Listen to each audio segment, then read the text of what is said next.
ሰላም ቤተሰቦቼ እንዴት ናችሁ? ዛሬም እንደተለመደው አሪፍ ፊልም ይዤላችሁ መጥቻለሁ። ቻናላችንን እስካሁን ሰብስክራይብ ያላደረጋችሁ ቻናላችንን ሰብስክራይብ በማድረግ ቤተሰብ ሁኑ። ፊልሙንም ላይክ ማድረግ እንዳይረሳ። ፊልሙ ሲጀምር ሮይ የተባለውን አማላይ ወጣት ያሳየናል። ሮይ ወደ ሆንግ ኮንግ ዩኒቨርሲቲ ተዘዋወረ አማላይ ሚሊዮነር ሲሆን ገና በትምህርት ቤቱ የመጀመሪያ ቀን በዩኒቨርሲቲው የምትማረው ምስኪን ጄለም ጋር ይጋጫል። ጄለም አንድ ለየት ያለ የሳንቲም ቅርጽ ያለው ዕቃ ከእጇ ያመልጣትና እሱን ለማንሳት ጎንበስ ትላለች። በዚህን ጊዜ ሮይ በሞተር እሷ ወዳለችበት አቅጣጫ መጣ። ነገር ግን ሳይነካት ሞተሩን አቆመ። እሷም ይቅርታ ባለመጠየቁ ተናዳ ጉልበተኛ እንደሆነ ታስባለች። የዩኒቨርሲቲው ሴት ተማሪዎች በሙሉ ሮይን ማግኘት ይፈልጋሉ። ማንም ያላወቀው ነገር ግን ሮይ ኖርማል ሰው ሳይሆን ቫምፓየር ነው። ቢሆንም ግን ገና ከመግባቱ ታዋቂ ተማሪ ሆነ። ሁሉም የሚደብረው የሂስትሪ ክፍለ ጊዜ እንኳን ሳይቀር እሱን ለማየት ብቻ በሚመጡ ተማሪዎች ተሞላ። በሚገርም ሁኔታ ግን ክፍል ሲገባ በድጋሚ ከጄለም ጋር ተገናኘ። ታዲያ ኮስተር ብሎ ወረቀቷን ጥሎት ገባ። አንጀሊና የተባለችው በዩኒቨርሲቲ ውስጥ በጣም ተወዳጅ የሆነችው ሴትም እሱን ለማግኘት ፈልጋለች እና እንዳያት እንደሚወዳት በጣም እርግጠኛ ነች። ሄዳም ስሟን ነገረችው። እሱ ግን ትኩረት አልሰጣትም። በዚህ ምክንያት ታፍራለች። ሮይ ከማናቸውም የክፍል ጓደኞቹ ጋር የመግባባት ፍላጎት የለውም። ፈገግ ብሎም ሆነ ለማንም ስሜት ኖሮት አያውቅም። ከክላስ በኋላ ድጋሚ ከጄለም ጋር ተገናኘ። እሷም እየተከተለች ቆማ እንዴ ቆይ ጠብቀኝ። እሱ እንዳይሎች ሴቶች በውበቱ ምክንያት እየተከተለችው መሰለው። እንደምታስቡ አይደለም። ቁም አንዴ ኩፖኔን በጫማ ረግጠዋል። ሮይ እንደማንኛውም ሰው በከተማ የሚኖር ወጣት ነበር። ቴክስ የተባለው ቫምፓየር ካጋጠመው በኋላ ግን ሁሉም ነገር ተቀየረ። ቴክስ ፍቅረኛውን ገሏት፣ እሱን ደግሞ በጣም ጎርቶት ሄደ። እንደ ድል ሆኖ ሮይን ሌላ ቫምፓየር አዳነው። በዚህ ጊዜ ነበር ሮይም ወደ ቫምፓየርነት የተቀየረው። ታዲያ ሁለቱ ጓደኛሞች ሆኑ። አንድ ላይ በመሆንም ቴክስን ለማስቆም ሞከሩ። ቴክስ ግን በጣም ጠንካራ ቫምፓየር ስለሆነ እሱን ለመግደል ከባድ ሆነ። በዚህ መልኩ ብዙ ዓመታትን መጥፎ ነገር የሚያደርጉ ቫምፓየሮችን እየተዋጉ አሳለፉ። ነገር ግን ሮይ ኖርማል መስሎ መታየት ስላለበት ቦታውና ማንነቱን ጭምር መቀየር ነበረበት። ወደ ዩኒቨርሲቲም የገባው ለዛ ነው። ማታ ላይ ጄለም ምግብ ለማድረስ ሄደች። እዛም ሮይን በማየቷ ተገረመች። ሴቶችን በማምጣት ፓርቲውን ያዘጋጀው የሮይ ጓደኛ ነው። ሮይ ግን ለማናቸውም ፍላጎት የለውም። ጄለምን ሲያያት ግን እሷም እንዳይሎቹ መስላው ሊሰማት ሲል በጥፊ መታችውና ቢያንስ ትንሽ ክብር ይኖርህ ብላው ሄደች። ሮይ መሳሳቱን ሲያውቅ ደበረው። ጓደኛውም በጥፊ መመታቱን ስላየ ቀለደበት። ታዲያ ሮይ ንዴቱ እንዲወጣለት ጓደኛው ሩጫ እንወዳደር አለው። በዚህን ጊዜ ትልቅ እንጨት አስፋልቱ ላይ ወድቃል። ኦርደር ለማድረስ በሞተር እየሄደች የነበረችው ጄለምም ተጋጭታ ወደቀች። የጥፋተኝነት ስሜት ስለተሰማው ወደ ሆስፒታል ወሰዳት። የሆስፒታሉን ክፍያ የከፈለው ሮይ ነው። የሮይ ባንዲ ጥሩ መሆን አስገርሟታል። ሮይ ቴክስ መጥቶ እንዳይጎዳት በማሰብ ወደ ሆስፒታል ተመልሶ ሲጠብቃት አደረ። ጓደኛውም ሮይ የሚያደርገውን እንክብካቤ አይቶ ወዷታል ብሎ አሰበ። ጄለም ተሽሏት ወደ ዩኒቨርሲቲ ስትመጣ የሮይ ጓደኛ የላከውን አዲስ ሞተር ቁልፍ መለሰችለት። እሷ ሮይ የላከው ነበር የመሰላት። ከዛ ግን አልቀበልም ብሎ ከመንገዱ ዞር ለማድረግ ገፍትሯት ሄደ። እሷም የመዋኛ ገንዳ ውስጥ ገባች። ጄለም መዋኘት ስለማትችል ሰመጠች። ይህን የተመለከተው ሮይ ቶሎ ዘሎ ገብታ ወጣት። ወደ ራሷ እንደተመለሰች በጥፊ መታችው። ውሃ ውስጥ በመግባቷ ምክንያት የሰራችው አሳይመንት ተበላሸ። ልብሷም ስለረጠበ የቴኳንዶ ልብሷን ለብሳ ወደ ክፍል ገባች። አስተማሪውም የተበላሸ አሳይመንት ይዛ ስለመጣች በጣም ተቆጣትና በዚያ አያያዟ እንደማትመረቅ ነገራት። ከዛ አስተማሪው ለሁለት ሆነው የሚሰሩት ፕሮጀክት ሰጣቸው። ታዲያ ከጄለም በስተቀር ሁሉም ከሮይ ጋር መስራት ነው የሚፈልጉት። ሮይ ግን ጄለም ጎበዝ ስላልሆነች ይህን ትምህርት እንድታልፍ ከኔ ጋር ትስራ ብሎ ለአስተማሪው ነገረው። አስተማሪውም ሮይ ጎበዝ ስለሆነ በሀሳቡ ተስማማ።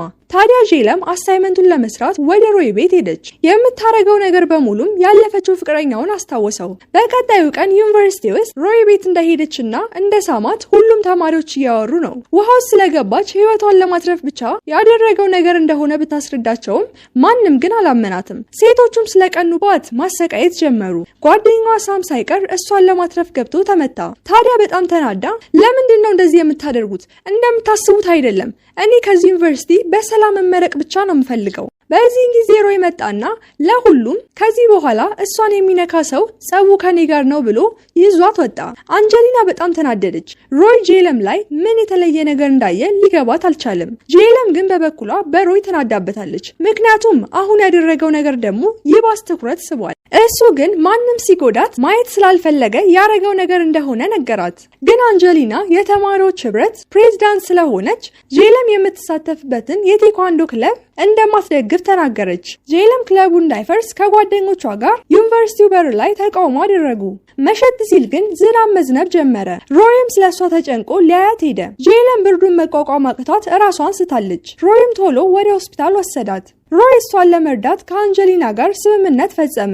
እሷ ደግሞ በምትኩ የቴኳንዶ ክለቡን ለመደገፍ ተስማማች። ጄለም አንጀሊና መስማማቷን ሰማች። በሮይ ምክንያት ግን እንደሆነ አላወቀችም። እሷ ተቃውሞ በማሰማታቸው የተሳካ መሰላት። ከሆስፒታል ከወጣች በኋላ ከጓደኞቿ ጋር ቴኳንዶ ለመሰልጠን ወደ አንድ ቤት ሄዱ። ቦታው ግን ቫምፓየሮች የሚመላለሱበት ቦታ እንደሆነ አላወቁም። መጥፎ የሆነው ቫምፓየር ቴክስ በድጋሚ ወደዛ ቦታ በመምጣት ሰዎችን ማጥቃት ጀምሯል። ሮይ እና ጓደኛውም እንደተመለሰ ስለተሰማቸው በፍጥነት ወደ ቦታው ሄዱ። ጄለምን ከማጥቃቱ በፊት ሮይ አተረፋት። እሷ ግን አላወቀችም። የሮይን ጓደኛ ፈልጋ የመጣች ሌላ ቫምፓየርን ሲይዙ ቴክስ አመለጣቸው። ሮይና ጄለም አብረው የሰሩትን ፕሮጀክት አስረከቡ።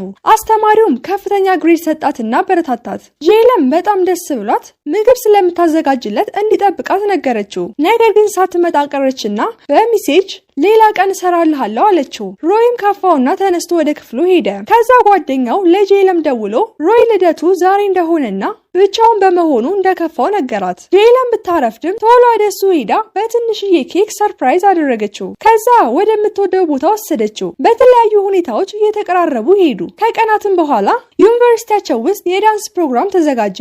ጄለም ለመሄድ አልፈለገችም። የሮይ ጓደኛ ግን የሚያምር ቀሚስ ገዛላት። ሜካፕን ማሰራትና ወደ ፕሮግራሙ እንድትሄድ አደረጋት። የእሱ እቅድ ሁለቱም ማቀራረብ ነው። ወደ ፕሮግራሙ አዳራሽ ስትገባ የሁሉም አይን እሷ ላይ አረፈ። ሁሉም ስለ ውበቷ አደነቁ። እሷ ግን ሮይን ብቻ በአይኗ ትፈልጋለች። ነገር ግን ከአንጀሊና ጋር ሲደንስ ስታየው ልቧ ተሰበረ። የቴኳንዶ ክለቡን አንጀሊና እንድትደግፍ የተስማማበት ሁኔታ እንደሆነ ግን አላወቀችም። ታዲያ ከፍቷት ወደ ቤቷ ተመለሰች። ሮይም ወዲያው ፕሮግራሙን አቋርጦ ወጣ። አንጀሊናም ተናደደች። ሮይም ወደ ቤት ሲመለስ ጓደኛውን ለምን ጄለምን ወደ ፕሮግራሙ ላካስ ብሎ ጮህበት። ሲቀጥል በሁለታችን መሃል ምንም ነገር የለም፣ ከዚህ በኋላ እንደዚህ አይነት ነገር እንዳታደርግ አለው። ጄለም በበኩሏ ትምህርት ቤት ውስጥ ሮይ ከአንጀሊና ጋር ለምን እንደደነሰ ምክንያቱን ነገሯት። ይህ ግን ጓደኛው ሳምን አስከፋው። ምክንያቱም እሱም ጄለምን ይወዳታል። ለዛ ከሮይ ጋር እንድትቀራረብ አይፈልግም። ጄለም ደስ ብሏት ሮይን ልታዋራው ሄደች። ሮይ ግን ያደረገላት ነገር በሙሉ ስላሳዘነችውና ሰዎችን ለመርዳት የሚያደርገው ነገር እንደሆነ በሌላ መልኩ እንዳተረጉመው ነግሯት ገፍቷት ሄደ።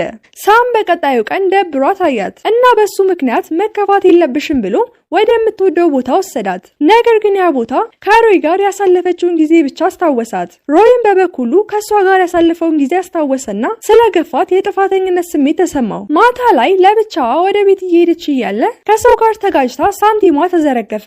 ያ የሳንቲም ቅርጽ ያለው ዕቃም አብሮ ወደቀ። ሳንቲሙ ወዲያው ቴክስን ሳበውና በንፋስ ፍጥነት እሷ ወዳለችበት ቦታ መጥቶ እሷን አጠቃት። በዛ ቅጽበት ግን ሮይ ደርሶ አተረፋት። በስተመጨረሻም መጥፎውን ቫምፓየር ገደለው። ከፊቷ የሆነውን ነገር ማመን አቃታት። ሮይም ስላየችው እውነቱን ነገራት። ጄለም በድንጋጤ ራሷን ሳተች። ስትነቃ የሮይ ጓደኛ ስለተፈጠረው ነገርና ስለ ህይወታቸው አስረዳት። ሰዎችን የሚጎዱ ቫምፓየሮች ሳይሆኑ መጥፎ የሆኑትንና ሰዎችን የሚጎዱትን ብቻ እንደሚቀጡ ነገራት። ቢሆንም ግን ጄለም ከሮይ ጋር ያላትን ግንኙነት አቋረጠች። በዚህ ምክንያት ከዛ በኋላ ራቀችው። መንገድ ላይ አግኝቷት አንድ እድል እንድትሰጠው ጠየቃት። ምክንያቱም ይህን ያህል ዓመት ሲኖር ለእሱ የተሰማው ስሜት የመጀመሪያው ነበር።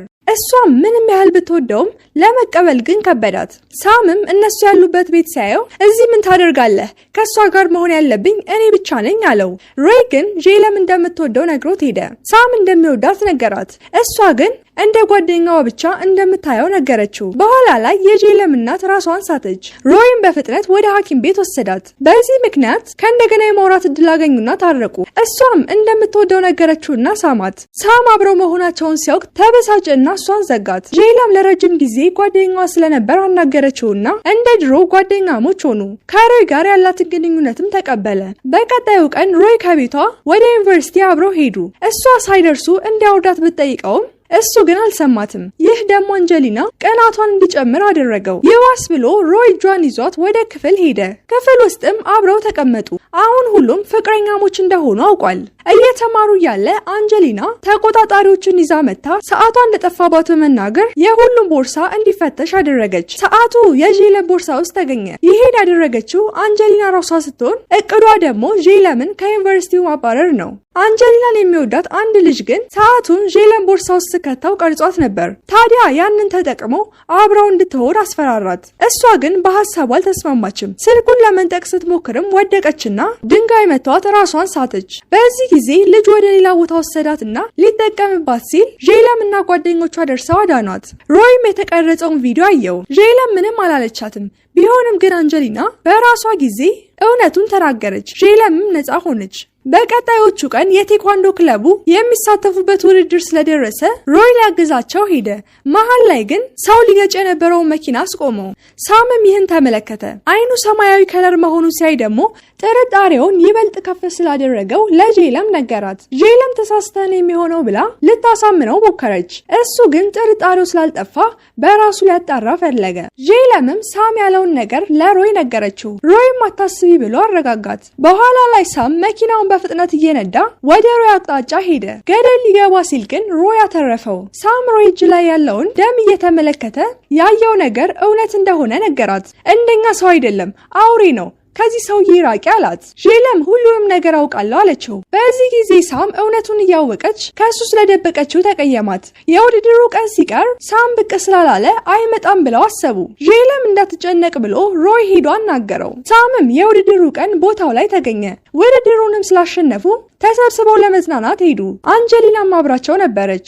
ከቀናት በኋላ ጄለም ከሮይ ጋር ስላላት ግንኙነት ማሰብ ጀመረች። እሷ ታረጃለች፣ እሱ ግን ቫምፓየር ስለሆነ አያረጅም። ታዲያ እሷንም ወደ ቫምፓየር እንዲቀይራት ጠየቀችው። እሱ ግን እንደሱ እንድትሰቃይ ስለማይፈልግ አይሆንም አላትና ስለ ወደፊቱ እንዳትጨነቅ ነገራት። አሁን እሱን የሚያሳስበው የጨረቃ ግርዶሹ ነው። ምክንያቱም በጣም መጥፎ የሆነው ማርከስ የተባለው ቫምፓየር ይነሳል። ጓደኛው አድርቆት ለዘመናት አቆይቶት የነበረ ሲሆን ለበቀል እንደሚመለስ ተናግሮ ነበር። ታዲያ የሚወዷቸውን ሰዎች ሊጎዳቸው እንደሚችል በማሰብ ሮይ ከጄለም ጋር ያለውን ግንኙነት አቋረጠ። ታዲያ ጄለም ልቧ ተሰብሮ ወደ ቤት እየተመለሰች እያለ የማርከስ መንፈስ ወደ እሷ ገባ። ሮይን ሄዳ እንድታጠቃው አደረገ። ሮይ ምንም አልጠረጠረም ነበር። ጓደኛው ግን በፍጥነት ደርሶ አስቆማት። ሮይ በጣም አዘነ። ከጓደኛው ጋርም በመሆን ማርከስን ሊገጥሙት አሰቡ። እሷ ስትነቃ ወደ ሮይ እንዳትሄድ አሰሯትና ሳምን እንዲከታተላት አደረጉ። ነገር ግን ጄለም ሳምን ሸውዳ ወደ ቦታው ሄደች። ማርከስም በሱ ቁጥጥር ውስጥ እንደሆነች በማሰብ ስትጠጋው ዝም አላት። ከዛ ግን ሮይን እንድትገለው በሰጣት ጩቤ ወቅታ ገደለችው። እሱ ሲሞት እሷም ወደቀች። በጣም ስለተጎዳች ግን ሰው ሆና የምትቆይ ከሆነ ስለምትሞት አማራጭ በማጣታቸው ወደ እነሱ ቀየሯት። እናም ቫምፓየር ሆና ህይወቷ ተረፈ። በስተመጨረሻም በደስታ መኖር ጀመሩ። ፊልሙ እዚህ ላይ አለቀ። ፊልሙ የተመቻችሁ ቻናላችን ሰብስክራይብ፣ ቪዲዮ ላይክ እንዲሁም ደግሞ ለሌሎች እንዲደርስ ሼር ማድረጋችሁን አትርሱ። ሀሳብና አስተያየት ካላችሁ ደግሞ ኮሜንት ላይ አስቀምጡልኝ።